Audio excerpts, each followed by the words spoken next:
Shalom, loved ones. There's an old hymn called Trust and Obey. You may know it if you've been a churchgoer for any stretch of time here, any significant stretch of time. The chorus of this hymn says, "Trust and obey, for there's no other way to be happy in Jesus but to trust and obey." Now, depending on your church background, that word obey can be triggering. It may call forth images of controlling church leaders, usually men, telling you how to live.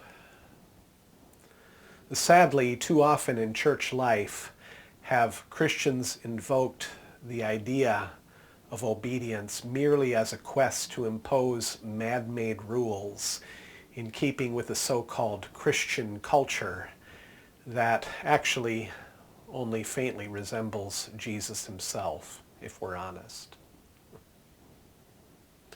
In this way, we've inherited a notion of obedience that is marked by legalism, judgmentalism, and the fear of condemnation. It is shame-based and guilt-driven. Inevitably, this brand of obedience leaves you feeling like you will never be good enough for God. It says, to be right with God, you need to pray more, read the Bible a certain way and to a certain measure, go to the right church for church services in a certain format with sufficient frequency, listen to the right kind of music, watch the right kind of movies, believe the right doctrines, think the right thoughts, feel the right feelings, support the right political party, say the right words, read the right books, and follow the right leaders. Phew! The crushing weight of this kind of church culture is partly why I started my playful ministry. In 2014, I was talking with a friend about this, and he told me something that I will never forget. He said that as he visited various churches in his line of work, the message he heard over and over again from the pulpit essentially boiled down to this: you suck. Try harder. I laughed when he said that as if he was exaggerating, but he insisted, no, I'm serious, he said. That's the message. You suck. Try harder. And when you do try harder and can't do it, they say, well, that just goes to show that you really do suck. So try harder. Is it any wonder the word obedience makes so many of us cringe? We hear the words of that old hymn and we wonder, with good reason, mind you, what obedience has to do with happiness after all. In today's text, Jesus addresses this very question as he continues his discourse on what it looks like to live the good life. Earlier in the chapter, he described life in God as a life of belonging, a life in which God has prepared a place, a home for us all. And he goes on to describe our life in God as a life of deep, meaningful relationship, when he tells his disciples that the way to this life of belonging is found through himself personally. I myself am the way, Jesus says in John 14:6. It's a way of companionship. So to live, quote, in his name, unquote, as he says in verse 14, is to let God's yearnings be our yearnings. Jesus then continues in this same vein in John 14:15, and again in verse 21, and again in verse 23.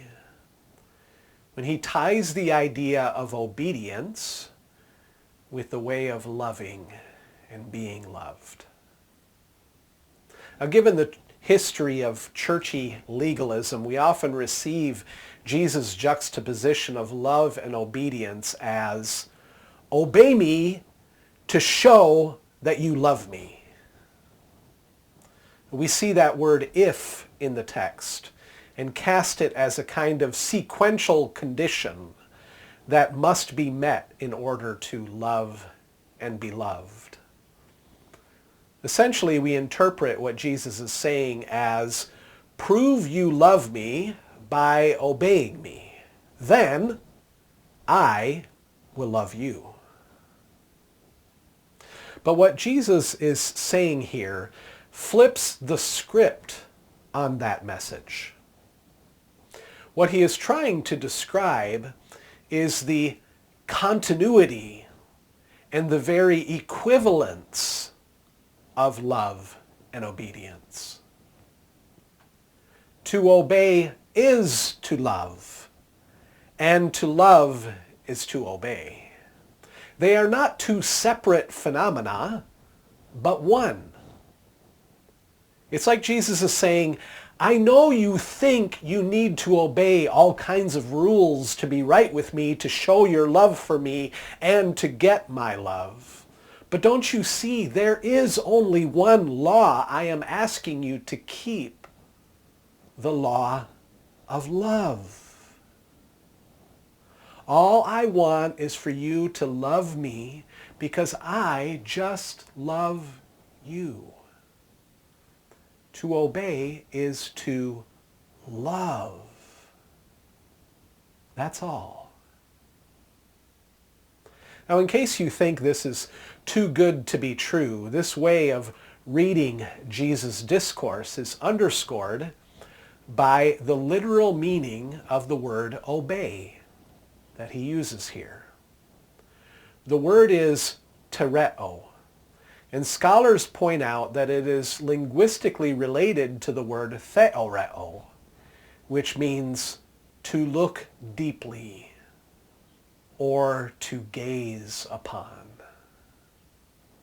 Both of these words then carry the idea of noticing what is there, paying close attention to something or someone, looking deeply with the eyes of the heart. They are connected with the act of contemplation, in which we see beyond what is apparent on the surface. These words convey the image of living with childlike wonder and imagination, a kind of wide-eyed openness and receptivity to the love and presence of God all around, in everyone and everything, including deep within. Now, this is why Jesus goes on in this text to talk about the gift of the Holy Spirit, and how when we give ourselves over to this way of being in the world, our eyes will be opened and we will be able to see truly. It's important for us to notice the connection here between the idea of obedience that Jesus speaks of in verses 15, 21, and 23 with the idea of seeing that he speaks of in verses 17, 19, and 20. The world, he says in verse 17, cannot see the way of obedience by the way of love and love alone.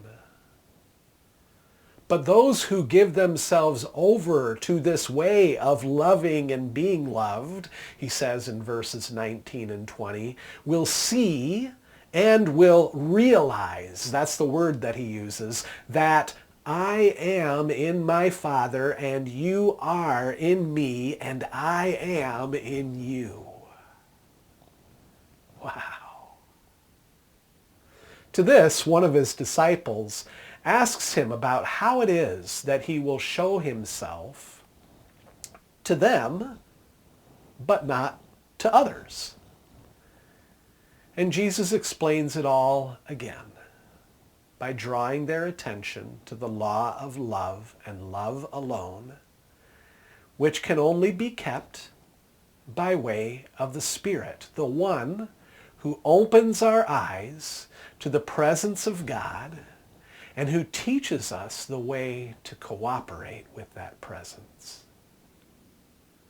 This is the only way we will find true peace. We discover peace, he says in verse 27, as a gift he gives, and not as something we gain by our own striving to earn God's love. Peace comes simply by yielding to the reality that you are already fully loved and invited into the eye-opening flow of returning and receiving that love moment by moment, day by day. It's why Jesus says he does not give peace as the world gives, through a love that is conditional. No. His love is unconditioned. That's what comes as such a relief to our braced hearts, setting us free. That is real peace. It's to have our eyes open to the reality that there is no place you can go and no one you will meet that is not already immersed in God's love, including yourself. This is the way of the Spirit. This is how one sees what others cannot see. When we look with the eyes of love like this, we see reality in its deepest form. Sadly, this is what so many Christians cannot see. The Christian obedience, then, is rooted primarily in noticing God and God's presence, honoring what we notice, and responding freely in love to that reality. And let me say that again.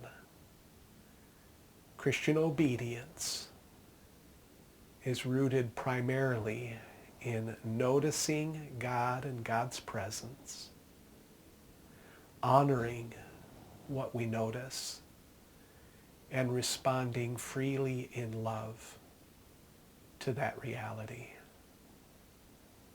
In other words, to obey is to take a long, loving look at what is real and to give ourselves over to the deepest reality that God is present to it all. To obey is simply to yield to the flow of God all around and within. It's a surrender that calls forth wonder in us and invites us to look deeply into the heart of things. And there is only one thing needed, Jesus says, to awaken us to this way of the Spirit. It is to love and be loved. It is love and love alone that opens our eyes and enables us to see things the way God sees them. It's only by love that we can see truly, because it is only through the eyes of love that God sees everything and everyone. This is what makes us more like Jesus.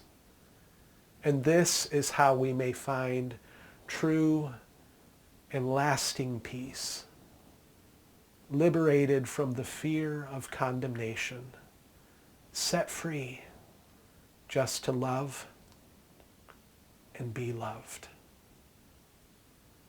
May it be so with us, dear friends. May it be so with us.